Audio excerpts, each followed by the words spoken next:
Well, good afternoon, everyone, and welcome to our series of lunchtime webinars here at the Ireland Chapter of the PMI. This is Katrina Collins speaking again. I'm the Events Director. Today, you can see beside me, we have Greta Blash, founder of Facilitated Methods, to present to us. Good morning, Greta, because I think it's very early with you at the moment. It is. Good morning. Good morning. So everyone, the title today, as you know, is what really is program management. As members of the PMI, I think that perhaps from time to time we see a bit of confusion and some mix up between the various roles and titles that we can have in our careers. Even though we know the official definition of program management, many project managers hold the title of program manager or are managing a program. There are a number of activities that are part program management that should be considered by every project manager, regardless of the effort that they're managing. So today, Greta is going to present these activities and concepts to help expand the knowledge and skills that can be applied to help deliver a successful result. And speaking from personal experience, 20 years of experience through project and program management, it's good information for us to have, even when we're having conversations with our own manager, perhaps, or our own teams, so that we are able to be confident when we speak about what's the difference between a program manager and a project manager. So as usual, guys, before I hand over to Greta, I do want to say a quick word about Menti.com. So as you know, this is how we get our interaction from you on our webinars. So please, as usual, do grab your phone if you can, go to Menti.com and type in the code that you can see in front of you there on the screen, which is 674274. We do have some additional questions for you today to check in with our members and find out a little bit more about how the chapter can assist you in the current time. So if you can grab your phone, go to Menti.com and use the code 674274. If you're like me and you're fortunate enough to have a second screen, maybe pop it open on the second screen, but we do really want to get your feedback and your input today. And as usual, Greta is going to try and keep some time at the end of her presentation to answer some of your questions and some of your comments. So without further ado, I'm going to hand over to Greta. So Greta, once again, thank you so much for running the session for us today. And we do actually have a full house today. So I think I can speak for the members as well when I say we are definitely looking forward to this. So I'm going to hand over now, guys. You'll see the screens change over in a moment.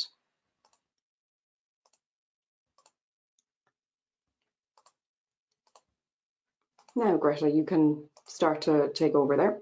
Okay. There we go. Okay.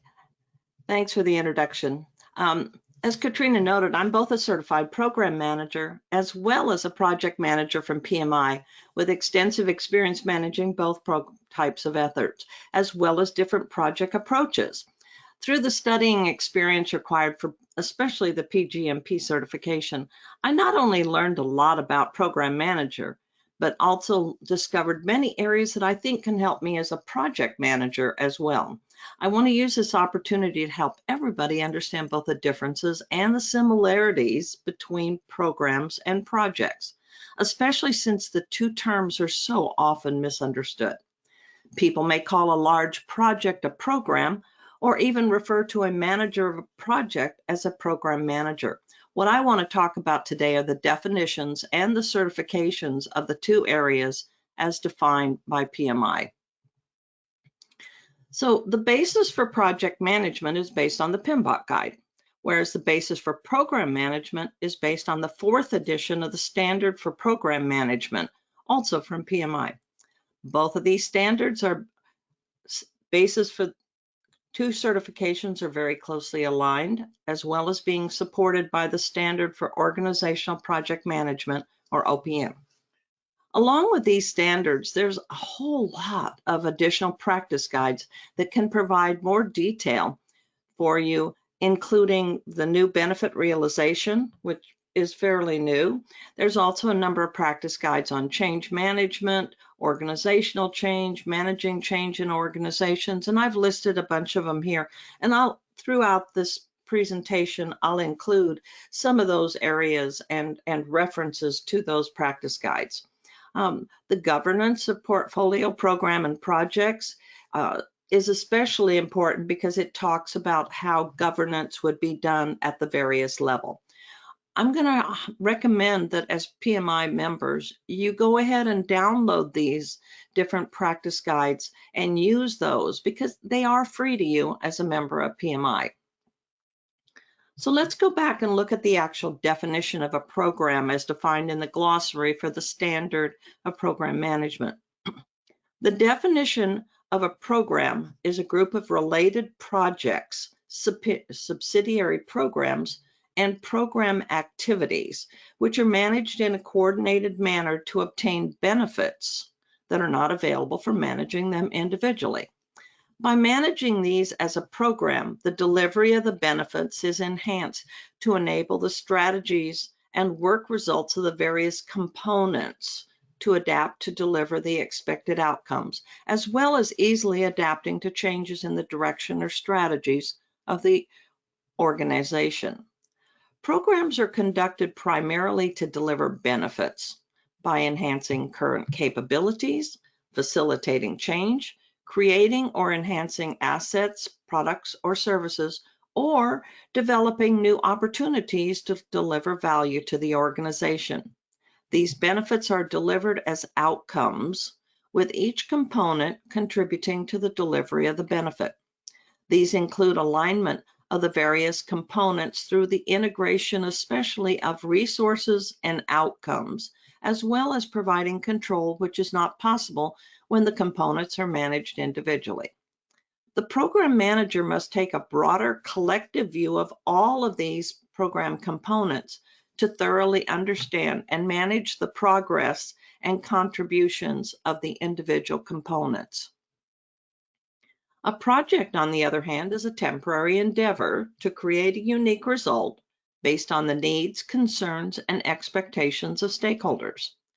They generate the outputs or outcomes required by programs within defined constraints such as budget, time, specification, scope, and quality. Even though projects help drive change from a current state to a future state, often in order to completely deliver that change, additional components may be required. In addition to projects, programs also may include other program-related activities conducted to support the project. These may include training, planning, program-level control, reporting, accounting, and other administrative activities. These activities are conducted to support the program and not those performed while performing component project activities. Both projects and programs are part of an overall organizational project management environment, referred to as OPM.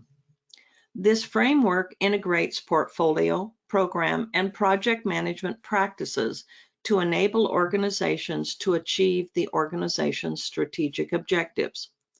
This is done by linking portfolio, program, and project management principles and practices by producing improved performance, better results, sustainable strategic benefit for the organization. Portfolio management selects those programs and projects that best support the current strategies and help achieve strategic objectives. These are not necessarily related except through the ability to support the scope of the portfolio. Often component initiatives may be combined into a program to better deliver the benefit. These could be combined initially to deliver a large result, like a bridge or neighborhood playground, or as other projects are identified that benefit from combining resources and activities, as in the implementation of a new customer call center, similar to one that I actually did. Regardless of whether a project is part of a larger program or a standalone effort, the results delivered by a project, referred to as outcomes or outputs, help the organization achieve its organizational goal and objectives. The 6th edition of the PMBOK guide included a very nice graphic to show where the programs and projects fit within the organizational environment. The organization determines the current strategy and objectives. The portfolio process then determines and justifies the investment in programs and/or projects that will best enable the delivery of those results, for the organization to realize the expected value. Because of the continual change in strategy and the impact of the business environment, reviews and adjustments are needed to ensure that the value will be delivered. The resulting impact on the organization is analyzed to ensure that the results delivered support the value expectations. This area has been elevated in importance as seen on the new business environment domain that was added as part of the PMP exam that starts in December of 2020 or January 2020 now. Regardless whether the effort we are managing is a program or a project, the changing business environment must be continually assessed and changes made to the way we deliver our results. Program management combines the work into 5 different domains.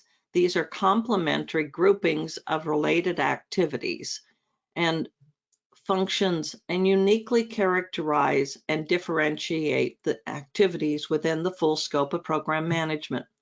These reflect the high-level business functions that are essential aspects of a program manager's role, regardless of the size of the organization, industry, business focus, and/or geographic location.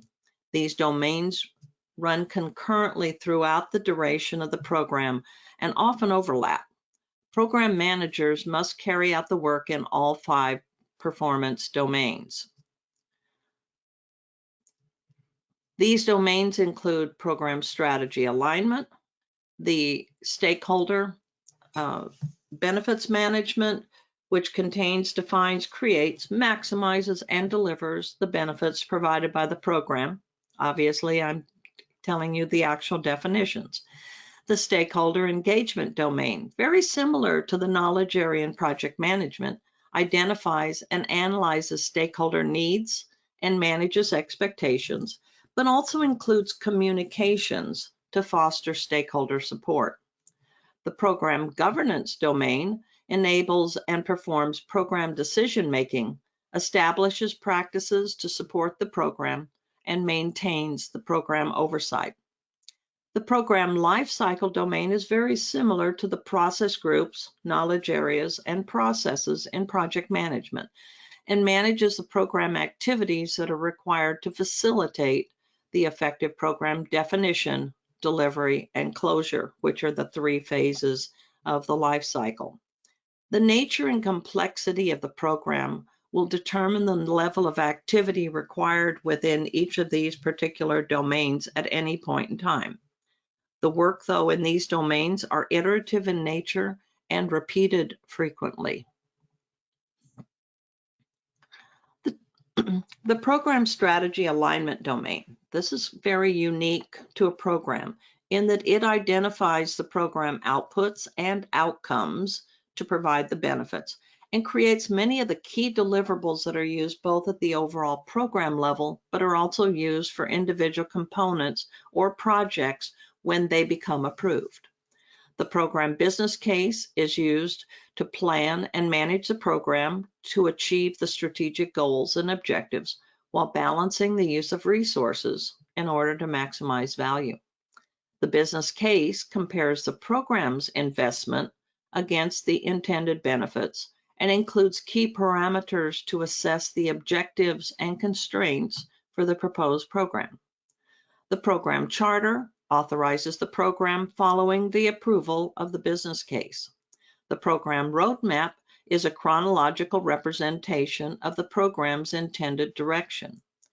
The environmental assessments, these include the EEFs, or Enterprise Environmental Factors, various environmental analysis methods to highlight factors that have potential for impacting the program. The program risk management strategy addresses the specific program risk management strategy that drives the program risk management activities to ensure that the program is aligned with organizational strategy. There are 2 main groups of activities that are part of this strategy alignment and the initiation activities of a program. During the formulation subphase, the program strategy alignment process is initiated. Also, any activities to identify and quantify environmental facts, outcomes, and benefits. Initial risks are identified, and management and control of those risks are done within the program governance framework. They include the activities to formulate the program and then the development of the program management plan. So even if a business case was used to authorize the program, that document must be continually reviewed as potential changes in the organization's strategy occurs. The business case is then used to develop the program charter and the overall program roadmap. In addition to determining the strategy for risk management, additional assessments of various environmental areas are reviewed and are input into the program business case, the program charter, and the program roadmap. The result of these formulation activities will be used to create the overall program management plan.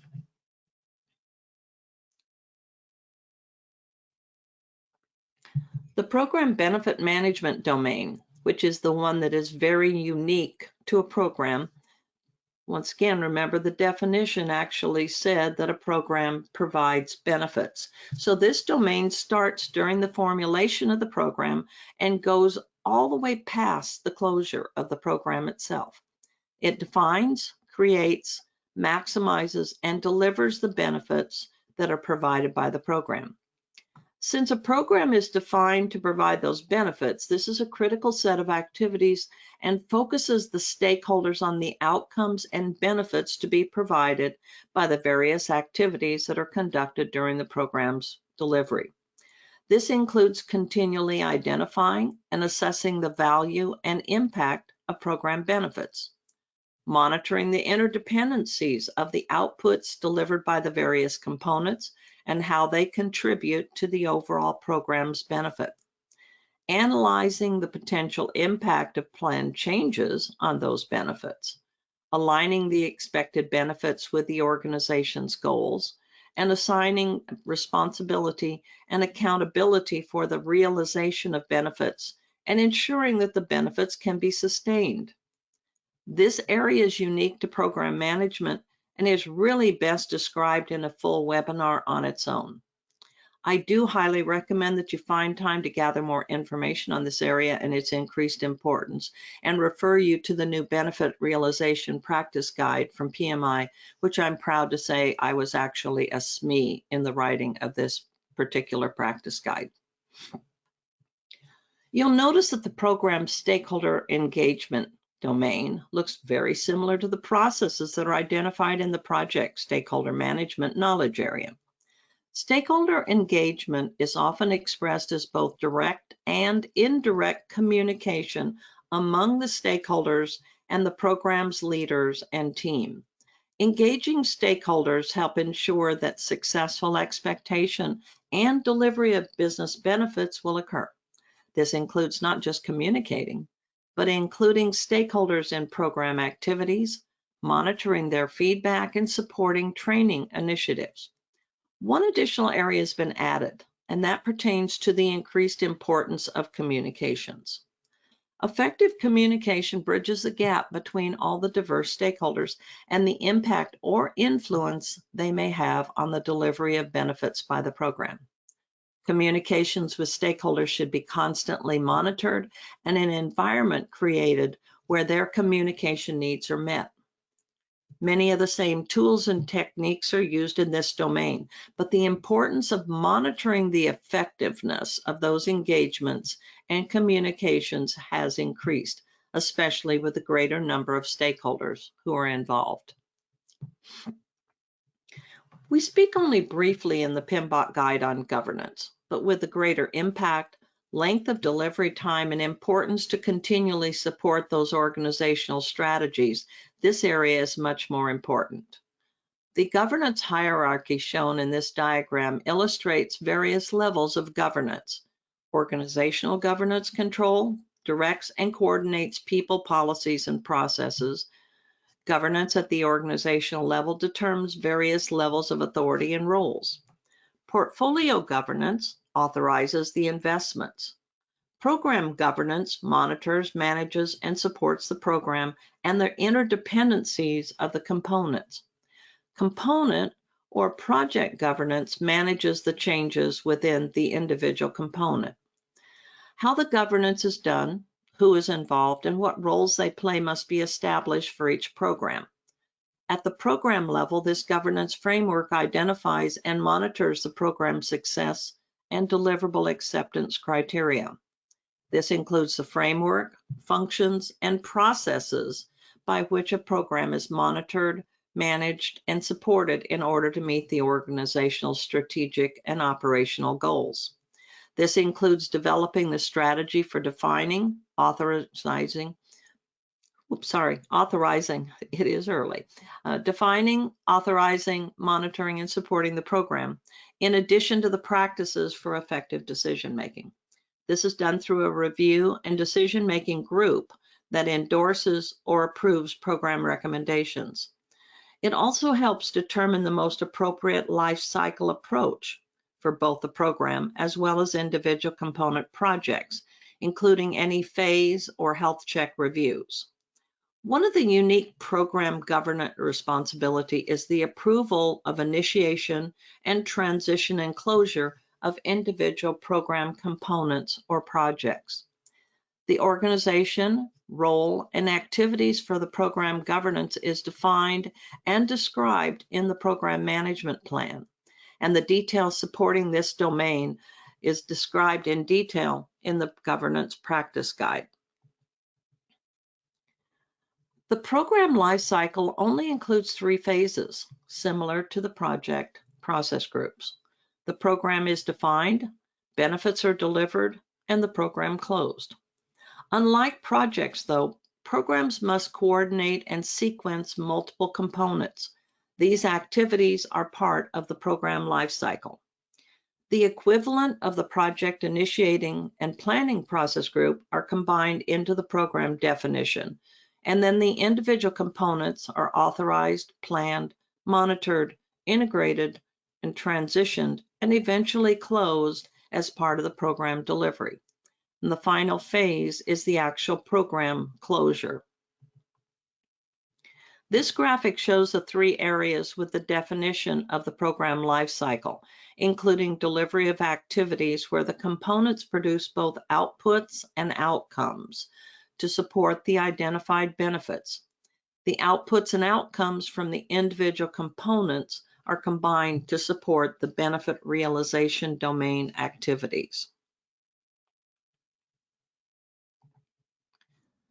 So the overall program purpose of the definition phase within that lifecycle domain is to progressively elaborate the goals and objectives of the program, define the program outcomes and benefits, and seek approval for the program. Even though there are some specific areas that are unique to the program, you'll recognize many are similar to those that are included in a project. The first deliverable produced is the program business case. Actually, the program business case that's developed as part of this formulation subphase is significantly different from the business case, which is a key business document used to initiate a project. The program business case not only justifies the need and investment for the program, but it also identifies how each organizational objective and goal will be met by this program and related components. It was originally written by the sponsor and updated jointly with the program manager, but is modified on an as-needed basis. In addition to reviewing and understanding the supporting details that were used to justify the initial investment in the program, this document must be continually reviewed and possibly updated, especially due to the changing business environment.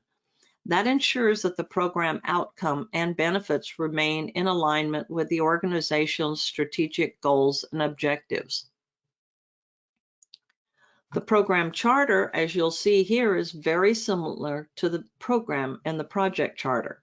And in fact, as each component within the program is authorized, a corresponding component or project charter will be created. The program charter translates the strategic objectives into program objectives.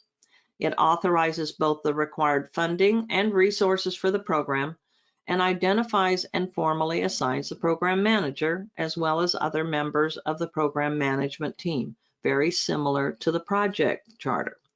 It often includes high-level information regarding the business needs, goals, and objectives, and initial customer requirements for any proposed product, service, or result. The program charter may be issued by the program sponsor, the PMO, the portfolio steering committee, or an initiator external to the program organization. This is especially true in the case where the program is the result of a contract or an agreement. We may be familiar with the concept of a roadmap when we're using a more adaptive approach for a project. This program roadmap depicts when various components will be initiated, and milestones for delivering their results are shown on this diagram. This roadmap is a very important communication method to show progress, as well as the dependencies between the various components. It also reflects the linkage between the business strategy and the program work that will be delivered to meet those strategic objectives. But just as with projects, the organization in which the program is performed influences the culture, style, and organizational structures, and therefore the authority level of the program manager. This is very different when the program is being performed within a project or program-based versus a non-program-based organization, such as a consulting organization. In the program-based organization, all the framework, policies, and procedures have been established to support the successful delivery of programs, often based on those agreements or contracts. In many cases, because of the sheer size of a program, these influences are not just from the internal organization, but also due to a large number of external organizations associated with the program. And this is especially true when funding and regulations from external organizations impact the program. This initial program risk management strategy identifies the risk management activities, including identification, monitoring, analyzing, accepting, mitigating, avoiding, or retiring program risk to ensure that the program remains aligned. The strategy alignment includes the alignment of the program roadmap and objectives to the organizational strategies, including the effective management of any risk that would impact this alignment. This also includes, which I think is really critical, the definition of program risk thresholds, which measure the degree of acceptable variation of an objective and reflects the risk appetite of the organization and program stakeholders. These thresholds might include a minimum level of risk to be included in the risk register, as well as a maximum level of risk exposure that can be managed before you have to escalate that risk, and the qualitative and/or quantitative definitions that are going to use for our risk ratings. The initial risk assessment identifies risks to the alignment of the organizational strategy, including those objectives not supportive of organization or portfolio objectives, as well as program roadmap elements that are not supportive of the organization or portfolio roadmaps. One of the most critical risk assessments include determining whether the required resources align with the organization's capacity and capability, often done through a gap analysis activity. Once the thresholds and initial risk assessments have been done, the specific risk strategy is identified based on ranking criteria. This, for example, would identify what the risk threshold for a scheduled delay, the corresponding risk rating, and the response strategy at the program level. These strategies then drive the consistency and effectiveness in both the program management activities as well as how the integration is done between the program components. The more detailed analysis to determine the program risk management strategy is one area of program management that I think all project managers should include as part of their individual risk management planning efforts at the beginning of any project. Just as feasibility studies may be included to support the justification of investments as part of the original business case, there may also be various feasibility studies that may be part of the initial work of a program definition. These may include analysis of historical information of both successes and failures, with additional details provided by the capture of lessons learned. SWOT analysis may also be included, especially as regards to determining the risk strategy for the program. If you recall, the names of positive and negative risks in the PMBOK guide were changed to refer to opportunities and threats, which are key parts of the internal SWOT analysis. Just as with projects, it's critical to continue to analyze any assumptions that have been made, either to justify the program or as the assessment of various areas are done, to ensure that those assumptions are still valid. All work in the program is collectively known as program activities. Each program phase includes processes within those activities, which are very similar to the project knowledge area and processes. Even though these look similar, the content, scope, and complexity is very different. Programs recognize activities related to scope, schedule, resource, communication, risk, quality, and procurement. But there's a few changes, and 2 additional activities have been identified in the area of change management and information management. You'll also notice that the program activity name for cost management has been changed to financial management. I've listed these in the order similar to the knowledge areas in the PMBOK guide, even though these are listed in a very different order in the program standard, which kind of just once again justifies my comment that the order listed for either the project knowledge areas or the program activities is not really important. These activities are all interdependent and complementary, since the results from one activity may be necessary to perform another activity and hardly ever done sequentially. The definition of the program life cycle assesses the current environment that obviously has an impact on the delivery effort within each of the activities. The change assessment looks at sources of potential change, including the volatility of the organization, environment factors, sensitivity of the program business case to changes in that organizational strategy, and possibly the frequency and magnitude of changes from the components themselves. An initial assessment of communication needs includes a wide range of stakeholders and the ability to maintain effective communications with all of them. This also includes identifying their expectations and interests in staying informed and involved during delivery. A program generates a huge amount of documentation, and understanding how this will be collected, shared, and maintained has an impact on the efficiency of the project team and how the program is perceived by stakeholders. Most of the procurement policies are provided at the organizational level, but where programs include unique procurement challenges or significant level of effort, these areas must be identified and provided as part of the program business case, the program charter, and the procurement management plan. Assessments of quality constraints include expectations, risks, and controls that should be addressed, as well as constraints from various organizational or regulatory quality standards. This may also include the ability of program suppliers to meet the required quality standards. 2 aspects of risk should be identified during this assessment.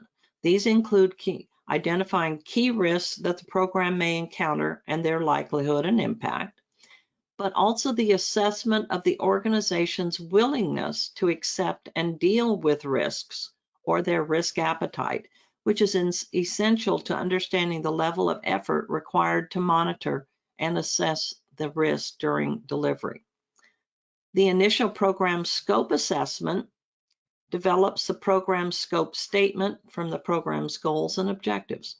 This is usually obtained from the sponsor stakeholders through the portfolio management or stakeholder alignment activities. Level of confidence in the schedule and the assessment of activity durations, as well as the determination of alternative activities when delays are experienced, is used to define the program business case, the program charter, the program roadmap, and should also be used to develop the program schedule management plan. These assessments provide the basis for estimating the type of resources that will be needed for the program, as well as the initial program costs. This information is collected and incorporated into both the overall program management plan as well as the program financial framework. This financial framework is probably where the greatest differences exist between programs and projects. And in reality, if your project is receiving external funding, this area would apply just as much to your project. The financial framework is dependent on the type of program and the funding structure. Funding can come from multiple sources, and the timing of the funding has a direct impact on how funds are allocated. The framework is a high-level plan for coordinating available funding, determining constraints, and determining how funding is allocated. Any changes to this financial framework may require changes to the business case, as well as both the program communication and stakeholder engagement plans. There is a graphic in the PMBOK guide that refers to funding reconciliation, and the majority of the management of this area is very similar to this illustration. You'll notice here that just like in a project management plan, all the subsidiary plans are coordinated and combined into an overall program management plan to guide the execution and control of the program. The only ones listed here are those that get overlooked in many cases on a project level is the change management plan. We concentrate so much on understanding the content and development of the individual project subsidiary plans, we forget that there are additional plans and elements included. You'll also recognize the inclusion of an information management plan. Because of the sheer size and complexity of a program, a more focused and managed approach as to how changes and how information will be managed is required. The delivery phase is where the various components or projects are individually approved, initiated, planned, executed, and delivered. This includes activities to coordinate change control, reporting and information distribution, as well as activities around cost, procurement, quality, and risk. This area provides program monitoring and controlling functions. Rather than address each of these activities, I'll just include those that are substantially different from executing and monitoring controlling processes on a project. So rather than having a knowledge area for integration as we have on projects, in programs, these activities have been moved to their own area, especially since it contains those aspects that occur across the entire program lifecycle. This also includes many of the activities that are coordinated and managed for multiple components. Rather than performing each of these for individual project components, it's more often beneficial to address these at the overall program level. This also includes the areas that are not often performed as part of a project, including the transitioning of the project results to the receiving organization and planning on how these benefits are going to be sustained. The development of the program infrastructure investigates, assesses, and plans the support structure that will be needed to assist the program in achieving its goals and objectives. The two key aspects of this include establishment of the key program personnel and technical resources required. The resources are separate and distinct from the resources required for the management of the individual components. These technical resources include specific tools, facilities, finances used to manage the program. And in addition to the program manager, a program management core team may be identified with the responsibility for various interdependency areas such as contracts, finance, resource allocation. The PMO may also be a part of this program infrastructure, providing the policies, standards, and trainings for the program within the organization. The PMIS incorporates software tools, documents, knowledge repositories, configuration tools, risk databases and analysis, financial, earned value activities, requirement management, and other tools and activities that may be needed. The key distinction between program and project resources is that the majority of resources and program costs are managed at the component level, not at the program level. Because the budget exceeds most project budgets, there's a need for additional emphasis in this area. Many programs have to work within funding limitations as well as allocating across multiple components. Since most programs were justified with a predefined budget, if the program costs start to exceed that budget, there's a greater chance that the program will be canceled. And as a result, these costs are constantly determined to see if they start to outweigh the expected benefits. Some of the key activities here, looking at changes to the budget baseline, monitoring the cost allocation, monitoring contract expenditures, and any sort of expenditures associated with those infrastructure resources. The other area that is the responsibility of the program management team or program manager is that of having more control over shared resources. This way we can balance the needs at the program level. When resource changes occur in one component, the program manager can work with the component managers to determine if resource requirements can be supported by another component. The sharing is not just of personnel, but also maybe physical resources that have been obtained through procurement efforts. It's important to understand when those critical scarce resources are needed and make sure they're available. Changes in this area are reflected by continually updating the program resource management plan. The final phase or program management closure phase begins when all the program components have delivered their outputs and the program has begun to deliver its benefits. This includes closing all the financial aspects and ensuring all the procurement agreements have been met. Program governance may decide to close a program early, though, before all the components have been completed for a number of reasons. But most often this is because the expected benefits are no longer available or needed. In either case, the activities during this phase release the resources, support the transition of any remaining outputs and assets, including documents and databases, to the ongoing activities within the receiving organization. Even though these transition activities are included as part of the closure, they should also be considered part of every project closure, making sure that the integration, transition, and closure meet or exceed the benefit realization criteria. The receiving organization also has to be responsible to ensure that they have the capacity and capability to receive and incorporate these new changes into their domain. So we create a transition plan to identify the readiness of the receiving organization, as well as a sustainment plan that is used during the delivery of the program to make sure that we don't have a problem of delivering something that never is used. This includes not only the transition of the results, but also any remaining risk that may still be there. Now, on a project level, this is most often the work that's performed, though, by the business analyst, since they're the most knowledgeable of the ability and readiness of the receiving organization, and usually the project manager has moved on to greener pastures. Since most program and project managers are reassigned at the end of the delivery, it's important to identify what will be needed to make sure those benefits are sustained. Some benefits can be realized immediately after the closure of an individual component, while others may need to be monitored well after the program itself has closed. The sustainment of these benefits should be planned by both the program manager and the component managers during the performance of the program itself. Those results how they're going to be monitored and measured, and who's going to be responsible for continued support.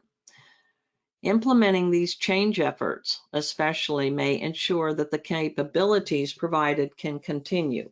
The monitoring of performance based on what we had expected need to be able to continually be assessed.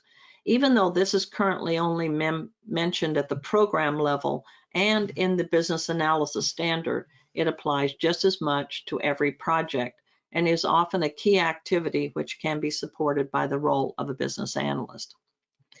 I added a slide in here, which obviously you probably can't even read, but as you go back and look at the recording of this, I think you can see we have 3 main phases. Each one of those phases have some sub-phases.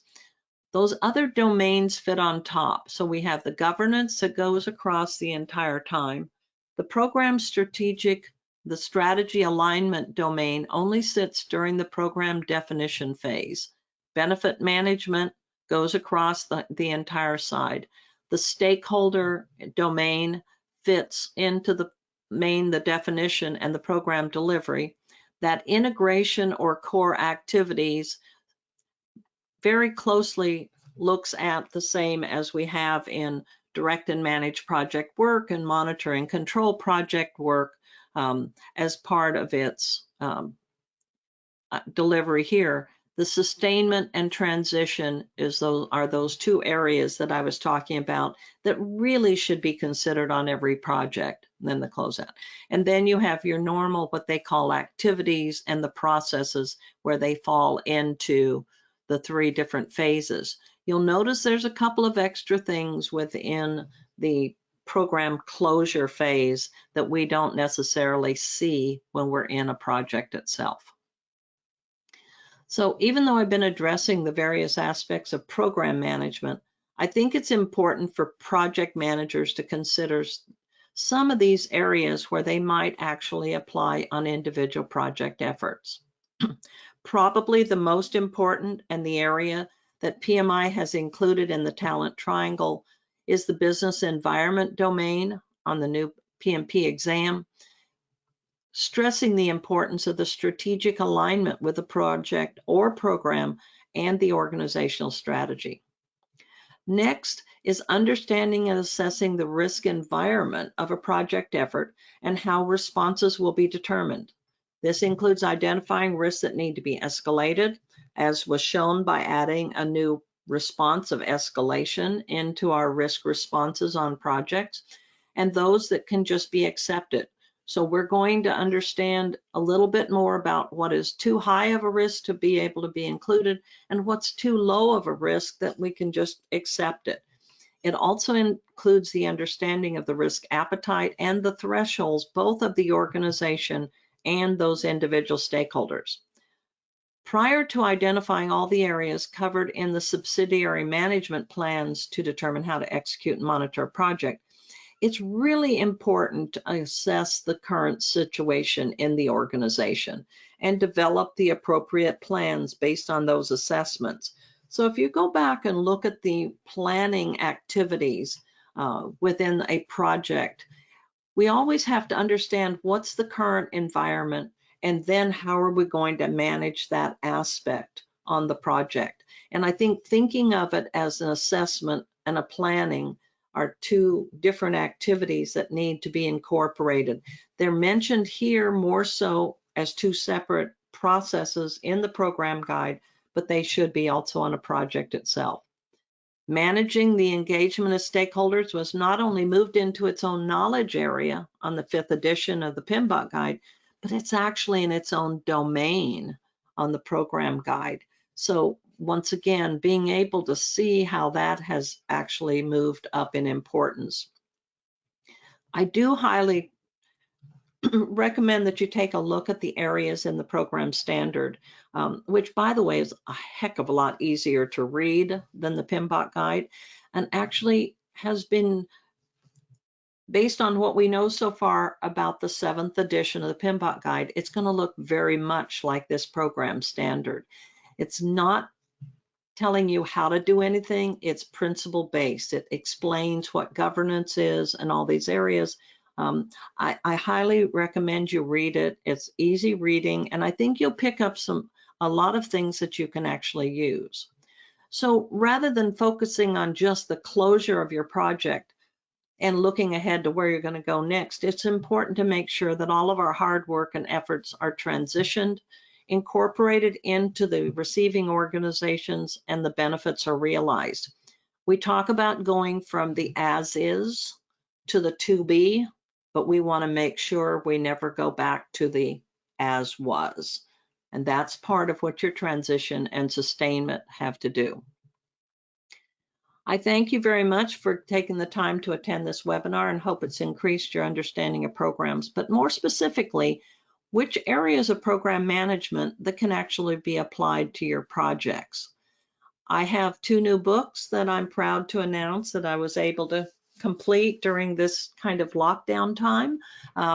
My notes to actually be able to help somebody study for the CAPM, as well as the same for the PMP. So I've taken the key parts that I use on those to go forward. I'll turn it back over to you, Katrina. Super, Greta, thank you very much. Actually, just nice timing as well, because it does give us a couple of minutes at the end so that we can maybe field some of the questions. So hopefully you guys can see my screen. Greta, can you see my screen there? Yeah.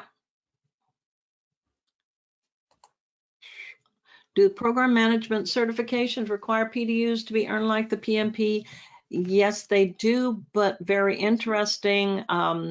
The strategic and the leadership PDUs that you get for the PMP also apply, so you don't have to duplicate those. It's only the technical PDUs that are separated. So, and that depends on how the PDUs were set up. So, that's a good question.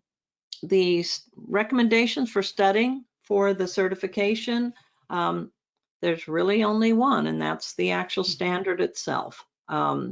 There's not a whole lot of additional information out there. The key that's interesting would be to go look at these other practice guides. So for instance, the governance. The governance is covered at a very high level. You go back and look at the governance practice guide. So I would say, and that's one of the reasons I put those in, the governance guides, being able to put those in. It's actually, Greta, when you're looking for another question there, is one of the things I like about your presentation is that you reference all the way through the PMBOK and the various PMI standards and the processes. And for anyone that's thinking about studying for the exam, because I got a couple of questions on the GoToWebinar in the background, so just to answer them, as usual, the recording and the slides will be available on the PMI Ireland webpage in a couple of days. So, because I've gotten a lot of questions for them, Greta, and I do think it's reflective of the fact that they're very information rich. So anyone that is planning on or considering taking the exam, I think they'll be very helpful for them. Yeah, that was kind of, I did this 2 ways. One is to summarize what the actual program standard is all about and the domains, but also to try and show that there's things in here, especially the risk and the roadmap, things like that, that very definitely can apply to any project also. And I think that's what I learned, is that going through this, I increase some of the things that I actually do on a project, regardless of the size and the approach. But depending on, and like I said, the risk, the assessment that you do prior to doing your project management plan, those are some of those cases that we go through. I think you can see some of the questions there anyway, so I'll let you pick something from that. A lot of the real life experience, specific cases. Let me just real quick.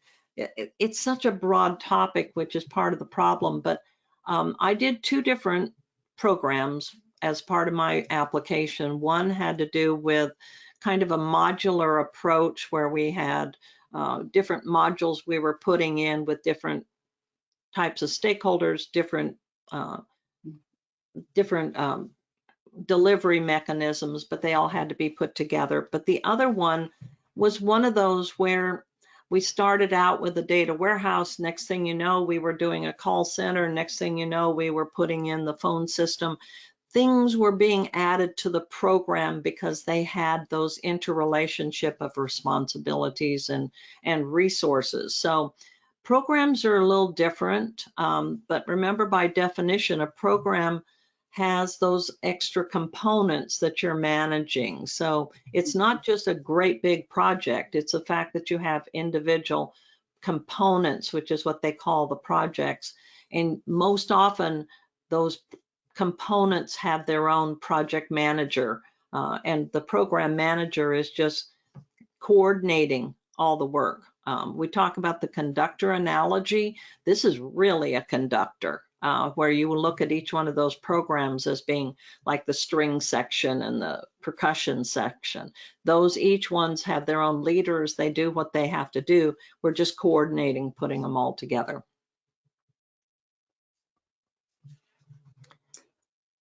I think there's some tricky ones in here as well. Yeah. I think when we were talking yesterday, there's a couple here about the role. Thank you for this topic. In my role, I find the program manager has evolved into a people manager of the project managers. And then there's another person saying they were promoted. It's always great to be promoted because hopefully there was some extra pay in that for you, but they still feel like they're managing projects. So there is, I suppose, any tips on how maybe to have that kind of a conversation with your manager, or even, you know, to look at what you're doing yourself and maybe split out what are the program elements of what you're doing and what are the project elements. Yeah, and I think the whole idea is if the program manager is a coordinator, they are not taking over the role of the project manager. They're just making sure that the project itself delivers what it's supposed to deliver. And if there are things that can be shared in order to make that more efficient, especially resources, that's their role. But the cost and all of the control really is still down at the project management level, not necessarily at the program manager.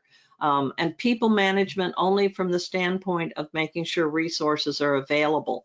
But once again, the individual people on a project are managed more by the project manager. So it hasn't taken away from the role of the project manager. It's just there to support that role. And I do think it probably brings up an interesting topic, as it doesn't necessarily follow that if you're a project manager that you're going to become a program manager, but obviously it is an available career path that we do look at. But one of the things that I see as the challenge is the ability to delegate.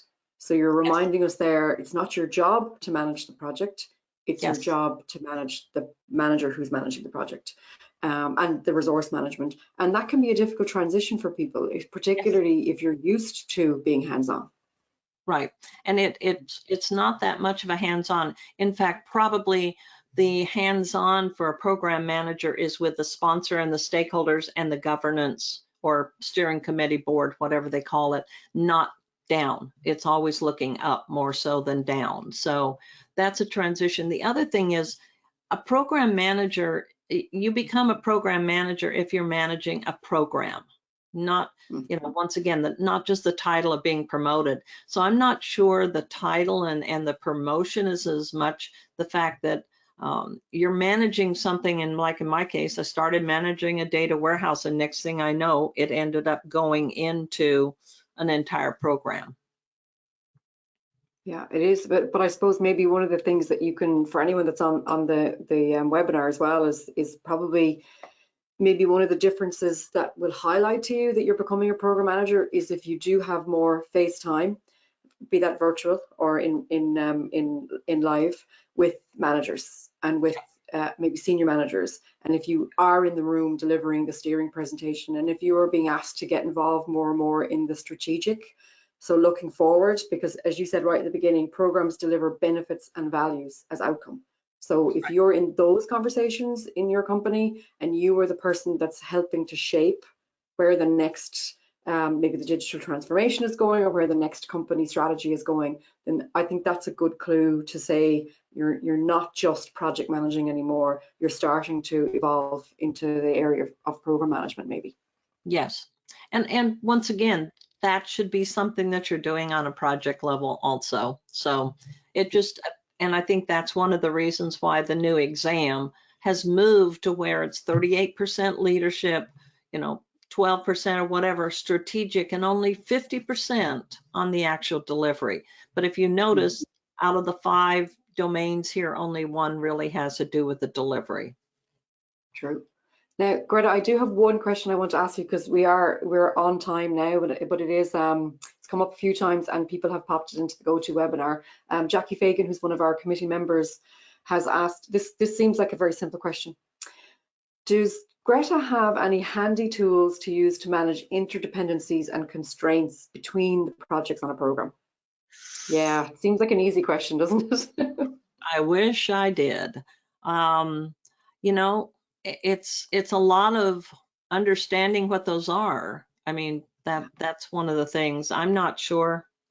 I'll have to really think about that, because obviously I've done it very differently. So, well, I would say actually it is, because it is something that comes up an awful lot for project managers as well. Incidentally, if they're managing a couple of projects at the one time, and there are always interdependencies, they're everywhere when you work in a company. It's definitely something that we should follow up on. I think it's something that would really help people. Yeah, I think walking around, being, that observation and making sure we know what's going on, rather than trying to sit in front of a computer and manage. Because usually we have a financial analyst associated if it's a very large program. So that whole portion of it's being done by somebody else and not us, hopefully.